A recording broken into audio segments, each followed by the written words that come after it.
नमस्कार। दिन भर की बड़ी खबरों के विश्लेषण के कार्यक्रम सुनिए सच में आपका स्वागत है। मैं हूं मुकेश कुमार। दोस्तों, सत्य हिंदी लगातार कोशिश कर रहा है स्वतंत्र एवं निष्पक्ष पत्रकारिता को आगे बढ़ाने की, और हम चाहते हैं कि इस कोशिश में आप भी शामिल हों। इसके लिए आपसे गुजारिश है कि कृपया इस वीडियो के साथ दिए गए डिस्क्रिप्शन में जाएं, उसमें एक लिंक है, उसको क्लिक करें और अपनी इच्छा के अनुसार भुगतान करें। तो आइए अब शुरू करते हैं दिन भर की बड़ी खबरों के विश्लेषण का कार्यक्रम सुनिए सच। और सुनिए सच में सबसे पहले आज की प्रमुख खबरों पर नजर। धारा 370 हटाने से हुआ सीमा विवाद, चीनी थिंक टैंक की रिपोर्ट। टेस्टिंग पर दिल्ली को मिली फटकार तो यूपी बिहार को क्यों नहीं। केंद्रीय मंत्री तोमर के बर्थडे पर इंदौर में जुटी भीड़, लूटा राशन। कश्मीर में 4G सेवा मामले में केंद्र के खिलाफ अवमानना का केस। अप्रैल में औद्योगिक उत्पादन 55% गिरा, मई में भी नहीं सुधरे हालात।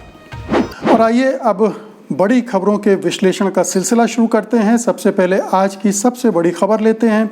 चीन के आधिकारिक थिंक टैंक का मानना है कि भारत और चीन के बीच लद्दाख में चल रहे विवाद की वजह धारा 370 का हटाए जाना है। चीन ने आधिकारिक तौर पर कहा है कि भारतीय संविधान के अनुच्छेद 370 में बदलाव चीन और पाकिस्तान दोनों की संप्रभुता को चुनौती है। पाकिस्तान की राजधानी इस्लामाबाद स्थित चीनी दूतावास के प्रेस ऑफिसर ने सोशल मीडिया पर एक पोस्ट के साथ इससे जुड़ा एक लेख भी अटैच किया है। कई चीनी वेबसाइटों ने इसे शेयर किया है।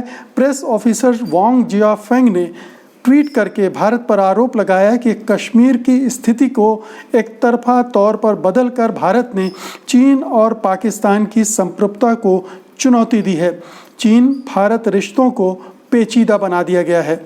उन्होंने जिस लेख को अटैच किया है उसे China institute of contemporary international relations के उप निदेशक वांग शिदा ने लिखा है।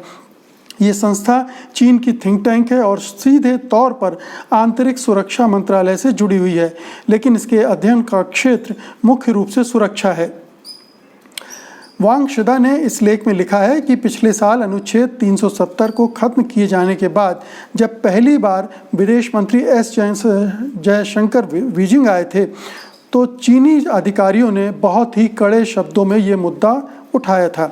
वो लिखते हैं कि भारत को अभूतपूर्व राजनीतिक आत्मविश्वास इसलिए है कि अमेरिका और कुछ पश्चिमी देश चीन के खिलाफ भारत को और सैद्धांतिक रूप से उकसाते रहते हैं। वो ये भी लिखते हैं कि भारत अमेरिका का खासम खास है क्योंकि उसने उसे अपनी ओर खींच ही नहीं लिया, बल्कि कश्मीर में हो रही ज़्यादतियों की ओर से मुख भी मोड़ लिया है, आंखें मूंदे रहता है। याद दिला दें कि 5 अगस्त 2019 को अनुच्छेद 370 में बदलाव करके जम्मू कश्मीर की विशेष स्थिति को खत्म करने के बाद लोकसभा में गृह मंत्री अमित शाह ने कहा था कि पाकिस्तान अधिकृत कश्मीर और अक्साई चिन को जल्द ही खाली कराया जाएगा। तो ये अमित शाह का एक बड़बोला बयान था, एक नासमझी वाला बयान था, एक अपरिपक्वता से भरा हुआ बयान था, जिसमें उन्होंने एक साथ पाकिस्तान और चीन दोनों को चुनौती दे डाली थी। जाहिर है कि पाकिस्तान छोटा कमज़ोर मुल्क है तो उसकी तरफ से उस तरह की प्रतिक्रिया नहीं आई। प्रतिक्रिया आई भी तो उसका भारत की सेहत पर कोई असर नहीं पड़ने वाला था। लेकिन चीन एक बड़ा ताकतवर मुल्क है, उसने इसका नोटिस लिया और इस पर अपना काम शुरू कर दिया। धारा 370 हटाने का फैसला सरकार का गलत था। ये तो सब सरकार के अलावा जितने भी जो जम्मू कश्मीर के मामले को जानते हैं, जो अंतर्राष्ट्रीय संबंधों को समझते हैं, गलत मानते हैं। तो ये गलत फैसला सरकार ने लिया था, जिससे बहुत सारी जो पेचीदगियां हैं वो पैदा हो गई हैं। अब अक्साई चीन, ये हम सब जानते हैं कि चीन के कब्ज़े में है 1962 से, और उस पर उसको छुड़ाना तो दूर की बात है, उसके बारे में आप संसद के अंदर बड़बोले बयान दे सकते हैं, लेकिन हर कोई जानता है कि वो काम नहीं हो सकता। आप उससे वो चीज़ अक्साई चीन वापस नहीं ले सकते हैं।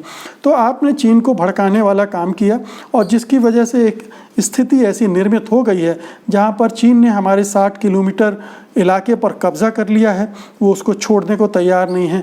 तो अक्साई चीन तो गया ही था, अब 60 किलोमीटर ज़मीन पर और कब्ज़ा करके वो भी हमारे हिस्से से चला गया। भारत उतना और छोटा हो गया है। ये एक ऐसी सरकार का कदम है जिसकी वजह से ये देश को नतीजे भुगतने पड़ रहे हैं। धारा 370 अपने आप ख़त्म हो रही थी, विशेष दर्जा धीरे धीरे कमज़ोर पड़ रहा था और बातचीत के ज़रिए, राजनीतिक समाधानों के ज़रिए इसका समाधान भी हो जाता। लेकिन अपनी पार्टी का एजेंडा का पूरा करने के लिए सरकार ने देश को भी दांव पे लगा दिया और ये हम देख रहे हैं कि लद्दाख सीमा पर जो कुछ हो रहा है उसके ये बाई प्रोडक्ट हैं, उसी के एक दुष्परिणाम के रूप में ये सामने आ रहा है। अगली खबर लेते हैं। सुप्रीम कोर्ट ने दिल्ली सरकार को फटकार लगाते हुए पूछा था कि दिल्ली में कोरोना के मामले लगातार बढ़ते जा रहे हैं, इसके बावजूद यहाँ टेस्ट कम क्यों किए जा रहे हैं। लेकिन ये हैरतनाक है कि कोर्ट ने उस राज्य को कटघरे में खड़ा कर दिया जो सबसे ज़्यादा टेस्ट कर रहा है और उन राज्यों के बारे में वो चुप रहा जहाँ बहुत कम टेस्ट किए जा रहे हैं। अप्रैल के पूरे महीने दिल्ली में 1000 से 3000 तक रोज़ाना टेस्ट हुए। 2 मई को दिल्ली में एक दिन में सबसे ज़्यादा 10,985 टेस्ट हुए थे। उसके बाद उसमें फिर कमी आ गई, लेकिन सरकार के आधिकारिक आंकड़ों के मुताबिक दिल्ली प्रति 10 लाख लोगों पर कोरोना के टेस्ट करने के मामले में सबसे ऊपर है। अगर दिल्ली की आबादी और कोरोना टेस्ट के अनुपात के हिसाब से देखें तो लगता है कि बाकी राज्यों के मुकाबले दिल्ली में कोरोना से बेहतर ढंग से लड़ा जा रहा है। दिल्ली में प्रति 10 लाख आबादी पर 14,003 लोगों की जांच हो रही है, जबकि प्रति 10 लाख लोगों पर 1751 लोग कोरोना पॉजिटिव पाए जा रहे हैं। कोरोना के टेस्ट के मामले में बिहार सबसे फिसड्डी साबित हो रहा है। वहां प्रति 10 लाख आबादी पर केवल 947 टेस्ट हो रहे हैं। बिहार की आबादी 11 करोड़ 95 लाख है, वहां अभी कुल मिलाकर 1,13,000 टेस्ट ही हुए हैं। फिसड्डी राज्यों में बिहार के बाद दूसरा उत्तर प्रदेश है। 22 करोड़ की आबादी वाले इस राज्य में अभी तक सिर्फ 4,20,000 टेस्ट हुए हैं। 22 करोड़ की आबादी में सिर्फ 4,20,000 टेस्ट हुए। राज्य में प्रति 10 लाख लोगों पर सिर्फ 1,870 लोगों के टेस्ट हुए हैं और 54 लोग कोरोना पॉजिटिव पाए गए हैं। यूपी में 1 जून के बाद से करीब 10,000 की औसत से रोजाना टेस्ट हो रहे हैं। अब सवाल पैदा होता है कि सुप्रीम कोर्ट स्वतः संज्ञान लेकर दिल्ली सरकार को फटकार लगाता है, 4 राज्यों को नोटिस भी दे देता है, मगर उसकी नज़र यूपी बिहार पर क्यों नहीं पड़ती है। इसके अलावा मध्य प्रदेश, गुजरात, कर्नाटक और पश्चिम बंगाल में भी बहुत कम टेस्ट हुए हैं। उनकी तरफ भी कोर्ट की नज़र नहीं गई। पश्चिम बंगाल को ज़रूर उसने नोटिस दिया है। बाकी राज्य सरकारों के कम टेस्ट को केंद्र सरकार भी नज़रअंदाज कर रही है और सुप्रीम कोर्ट भी इस मामले में खामोश है। तो सोचने की बात यह है कि जो राज्य अच्छा परफॉर्म नहीं करते हैं, फिसड्डी कर हैं, उनको तो राहत मिल रही है, उनसे कोई सवाल जवाब नहीं हो रहा है। लेकिन दिल्ली चूँकि देश की राजधानी है, वहाँ ये सवाल उठ रहे हैं। चूँकि सजग समाज है, मीडिया है, इसलिए उस पर झाड़ भी उसी को मिल रही है। ठीक है, दिल्ली में टेस्ट कम हो रहे हैं, वो बढ़ाए जाने चाहिए, लेकिन जो सबसे नीचे पायदान पर हैं, बिहार और यूपी, उन्हें झाड़ क्यों नहीं पड़नी चाहिए, जहां टेस्ट ही नहीं करवाए जा रहे हैं और जिसकी वजह से ऐसा लग रहा है कि वहां ठीक चल रहा है। हमारे एक दर्शक ने एक टिप्पणी की थी एक दिन कमेंट बॉक्स में कि यूपी बिहार अच्छा परफॉर्म कर रहे हैं, आप उनके बारे में नहीं बता रहे हैं। ये एक असलियत है कि यूपी बिहार में सबसे ख़राब परफॉर्मेंस है इन दोनों राज्यों का टेस्टिंग के मामले में, और जब टेस्टिंग नहीं हो रही तो ट्रेसिंग भी नहीं हो रही होगी, ट्रीटमेंट भी नहीं हो रहा होगा। और हम जानते हैं कि इन 2 राज्यों में स्वास्थ्य तंत्र की क्या स्थिति है। तो ये 2 राज्य वर्स्ट अफेक्टेड हैं, लेकिन इनका जो परफॉर्मेंस है वो सारे राज्यों के मुकाबले गया गुजरा है। गुजरात भी बुरी हालत में है, पश्चिम बंगाल भी बुरी हालत में है, लेकिन इन 2 राज्यों पर ख़ास नज़र होनी चाहिए। उम्मीद है कि सुप्रीम कोर्ट स्वतः संज्ञान लेकर इस दिशा में भी कुछ कार्रवाई करेगा।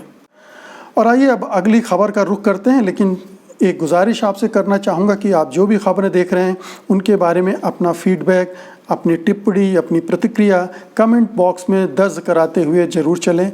वो आपकी जो टिप्पणियाँ होती हैं वो हमारे लिए एक मार्गदर्शक का भी काम करती हैं। आगे बढ़ते हैं। केंद्रीय कृषि मंत्री नरेंद्र सिंह तोमर के बर्थडे पर शुक्रवार को मध्य प्रदेश के सबसे बड़े कोरोना हॉटस्पॉट इंदौर से दिल दहला देने वाली तस्वीरें सामने आई हैं। पूर्व विधायक और मध्य प्रदेश बीजेपी के उपाध्यक्ष सुदर्शन गुप्ता ने अपनी राजनीति को चमकाने के लिए सोशल डिस्टेंसिंग का खुलकर मजाक उड़ाया। तोमर के जन्मदिन पर राशन के 2000 पैकेट बांटने के गुप्ता के ऐलान पर बेलगाम भीड़ उमड़ी और लोगों ने एक दूसरे पर चढ़कर देर तक राशन की लूटपाट की। सुदर्शन गुप्ता इंदौर विधानसभा क्षेत्र क्रमांक 1 से विधायक रहे हैं। शुक्रवार को प्रदेश भर में बीजेपी कार्यकर्ताओं और समर्थकों ने तोमर का जन्मदिन अपने अपने ढंग से मनाया। इसके अलावा कर्नाटक में भी हावेरी जिले में सोशल डिस्टेंसिंग के उल्लंघन का एक बड़ा मामला सामने आया है। यहाँ की स्थानीय मंदिर समिति द्वारा आयोजित एक धार्मिक आयोजन में गुरुवार को भारी संख्या में लोगों ने भाग लिया। प्रशासन ने इस आयोजन की अनुमति नहीं दी थी। हर साल आयोजित होने वाले इस धार्मिक कार्यक्रम में भारी संख्या में ग्रामीण एक सड़क के दोनों तरफ इकट्ठे थे और बीच से बैलगाड़ियां गुजर रही थी। यह श्री ब्रह्मलिंगेश्वर मंदिर के पीठासीन देवता की शोभा यात्रा थी। ये कार्यक्रम हर साल 3 दिन के लिए आयोजित होता है। इस साल इसे 9 से 11 जून के बीच आयोजित किया गया था। तो आप देखिए, मध्य प्रदेश इंदौर हॉट स्पॉट है अपने आप में। इंदौर में सबसे ज़्यादा कोरोना संक्रमण की शिकायतें आई हैं मध्य प्रदेश में। देश में भी उसका नंबर 5वें 6वें के आसपास आता है। लेकिन वहाँ पर इस तरह की ये घटनाएं बार बार हो रही हैं और कोई नहीं कर रहा है, बीजेपी के नेता ही कर रहे हैं। बीजेपी के मंत्री, विधायक, पूर्व विधायक इस तरह की हरकतें कर रहे हैं जिससे सोशल डिस्टेंसिंग का मजाक उड़ रहा है। और ये जाहिर है कि सुदर्शन गुप्ता चापलूसी कर रहे थे तोमर साहब की, क्योंकि तोमर साहब अभी केंद्र में एक पावरफुल मिनिस्टर हैं और बहुत सारे जो टिकटार्थी हैं इलेक्शन में उनके सामने लाइन लगाकर खड़े हुए होंगे कि उनकी किस्मत का फैसला वो कर सकते हैं। तो ये इस पर कोई नियंत्रण नहीं है बीजेपी का। बीजेपी अपने नेताओं को ही नियंत्रित नहीं कर पा रही। वो खुद इस तरह के कार्यक्रम आयोजित कर रहे हैं, इस तरह की हरकतें कर रहे हैं जिससे कोरोना के संक्रमण को फैलने में और मदद मिल सकती है। अब देखिए कि कर्नाटक में भी बीजेपी की सरकार है और एक के बाद एक वहाँ कई ऐसे धार्मिक आयोजन हुए हैं जिनमें हज़ारों की भीड़ उमड़ी है और सरकार ने कोई कार्रवाई नहीं की, ना उनको रोकने के लिए, ना इस तरह के कार्यक्रम आयोजित करने वालों के खिलाफ कोई एक्शन लिया गया। ये तीसरा या चौथा ऐसा बड़ा कार्यक्रम है जो पिछले 2-2.5 महीने में कर्नाटक में हुआ है। तो बीजेपी सरकारों का रवैया कोरोना के संक्रमण से लड़ने के मामले में पूरी तरह से गैर जिम्मेदाराना है। ये साफ साफ नज़र आ रहा है। कुछ और राज्यों में ये इस तरह की हरकतें हुई हैं, तेलंगाना में भी हमने देखा है और एक दो दूसरे राज्यों में भी हुआ है। लेकिन जहाँ बीजेपी का शासन है वहाँ इस तरह की शिकायतें ज़्यादा मिल रही हैं। अगली खबर लेते हैं। जम्मू कश्मीर में 4G सेवा बहाली केस में अब सुप्रीम कोर्ट में अवमानना याचिका दाखिल की गई है। पहले 4G मामले में सुनवाई करते हुए सुप्रीम कोर्ट ने कहा था कि जम्मू एवं कश्मीर में अभी के लिए 4G इंटरनेट सुविधाएं नहीं दी जा सकती हैं, लेकिन इसी के साथ उसने विभिन्न याचिकाकर्ताओं द्वारा की गई मांग पर गौर करने के लिए केंद्र से एक उच्च स्तरीय समिति का गठन करने को कहा गया था। लेकिन 1 महीना बीत जाने के बाद भी प्रदेश की स्थिति के आकलन के लिए हाई पावर स्पेशल कमेटी का गठन नहीं किया गया है। इसी को लेकर फाउंडेशन ऑफ मीडिया प्रोफेशनल ने अवमानना की याचिका दायर की है। याचिका में कहा गया कि सुप्रीम कोर्ट के आदेश के 29 दिन बीत जाने के बाद भी प्रदेश की स्थिति के आकलन के लिए हाई पावर स्पेशल कमेटी का गठन नहीं किया गया है। याचिकाकर्ता का कहना है कि यह सब जानबूझकर किया गया है, जो कि अदालत की अवमानना है। अदालत की अवमानना हो रही है, अदालत को चिंता नहीं है। अदालत दरअसल सुप्रीम कोर्ट जम्मू कश्मीर के मामले में गंभीर ही नहीं है, 4G की सुविधाओं के मामले में गंभीर ही नहीं है और इसीलिए उसने ये जो हाई पावर कमेटी बनाने का जिम्मा केंद्र सरकार को दिया था वो एक तरह से ऐसा ही था कि चोर को ही चाबी पकड़ा दी जाए कि आप ही ताला खोल के ले जाइए जो ले जाना है। तो केंद्र सरकार तो ये नहीं चाहती कि देना वहाँ 4G सुविधाएं नहीं देना चाहती है, वो लगातार टाल रही है। और 5 अगस्त के बाद लगातार इस तरह की शिकायतें सुप्रीम कोर्ट में गई हैं, मांगे गई हैं, याचिकाएं दाखिल की गई हैं, लेकिन सुप्रीम कोर्ट का रवैया भी बहुत नकारात्मक है। पता नहीं वो क्यों ऐसा कर रही है, केंद्र का दबाव है, केंद्र का प्रभाव है, क्या कारण है ये कोर्ट ही बता सकता है। लेकिन वो जम्मू कश्मीर के मामले में बहुत ढिलाई से काम ले रही है। न केवल धारा 370 हटाए जाने के मसले पर भी उसकी सुनवाई लटकी हुई है, बल्कि जितने भी जम्मू कश्मीर से जुड़े मामले हैं उनमें अभी तक सुप्रीम कोर्ट ने कोई ठोस फैसला नहीं दिया है। टालने वाले फैसले आए हैं, ये भी टालने वाला ही फैसला था। अगर आपने केंद्र सरकार को ही ये जिम्मा दे दिया था तो ये होना ही था। 1 महीने में उसने ना कमेटी बनाई, ना उसकी जांच हुई, ना फिजिबिलिटी चेक हुई और ना होना था, ये सबको पता था। सुप्रीम कोर्ट को भी इसका अंदाज़ा रहा ही होगा। अब देखते हैं कि सुप्रीम कोर्ट इस मामले में कुछ सख्ती दिखाता है या उसका रवैया वही केंद्र परस्त वाला रहता है। केंद्र के मामले में जो नरम रवैया उसका रहा है अभी तक धारा 370 और कश्मीर के मामले में, वो जारी रहता है या बदलता है।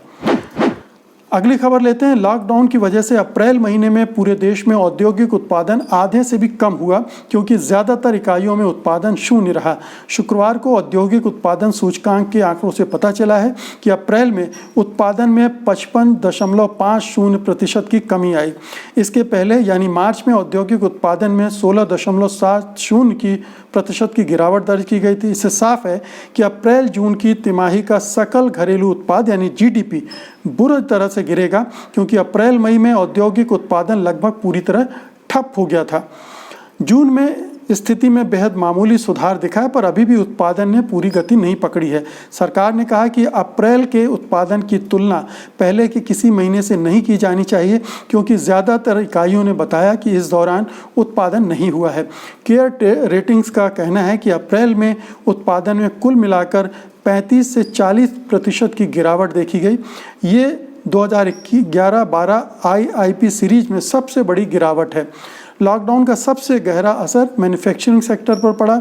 इस सेक्टर में अप्रैल महीने में कामकाज 64.20% कम हुआ। तो ये जो आंकड़े आ रहे हैं इस दौरान के कोरोना संक्रमण के दौरान के, वो बड़े डरावने हैं इंडस्ट्री के लिए, पूरी अर्थव्यवस्था के लिए, कि किस तरह से हमारी इंडस्ट्री बैठ गई है। मैन्युफैक्चरिंग सेक्टर बैठ गया है, जो कि कहना चाहिए कि इंडस्ट्री का ड्राइवर माना जाता है, पूरी इकोनॉमी का ड्राइवर माना जाता है। अगर मैन्युफैक्चरिंग नहीं होती, इसका मतलब है कि आपकी अर्थव्यवस्था में डिमांड नहीं है तो मैन्युफैक्चरिंग नहीं है। तो ये तमाम चीज़ें हैं जो जुड़ी हुई हैं, बड़ी चिंताजनक हैं। केंद्र सरकार जाहिर है इसका नोटिस ले रही होगी, लेकिन कुछ करती हुई नहीं दिख रही है। उसने अभी तक कोई ठोस कदम नहीं उठाए हैं। एक फर्जी आर्थिक पैकेज ज़रूर दिया था, बताया उसको 20 लाख करोड़ का था, वो एक 1.5 लाख करोड़ का। तो इस तरह के फर्जीवाड़े के ज़रिए भरमाने की कोशिश ज़रूर केंद्र सरकार कर रहा है, लेकिन कोई ठोस उपाय उसने अभी तक नहीं किए हैं। इसलिए ये बहुत चिंता की बात है कि हमारी अर्थव्यवस्था इस दौर से, इस संकट से कैसे उभरेगी। और अब इस बुलेटिन को ख़त्म करने से पहले आज के कोरोना के मामले में जो ताज़ा तरीन आंकड़े हैं वो आपसे शेयर करते हैं। देश में कोरोना संक्रमितों का आंकड़ा 3 लाख के भी पार चला गया है। एक दिन में आए रिकॉर्ड 11,775 केस और 389 लोगों की मौत हुई है। महाराष्ट्र में संक्रमण से 1 लाख के मामले 1 लाख पार कर गए हैं। दिल्ली में एक दिन में संक्रमण के 2137 मामले आए हैं। दुनिया में संक्रमितों की संख्या 76 लाख से ऊपर चली गई है और भारत, जैसा कि आप जानते हैं, 4थे स्थान पर पहुंच गया है। जल्दी ही वो दूसरे स्थान पर भी पहुंचने वाला है, क्योंकि जिस ढंग से काम किया जाना चाहिए इसको रोकने के लिए वो नहीं हो रहा है और केंद्र सरकार ने ख़ास तौर पर जैसा लगता है कि जैसे हथियार डाल दिए। तो मित्रों, ये थी आज की बड़ी खबरें और उनका विश्लेषण। उम्मीद है कि कल तो नहीं लेकिन मंडे को आपसे फिर मुलाकात होगी उस दिन की बड़ी खबरों के विश्लेषण के लिए। तो अब मुझे अनुमति दीजिए, लेकिन सोमवार को हम आपसे ज़रूर मुखातिब होंगे। नमस्कार। सत्य हिंदी के और वीडियोस को देखने के लिए हमारे YouTube चैनल को सब्सक्राइब करें और सीधे नोटिफिकेशन पाने के लिए बेल आइकन दबाएं।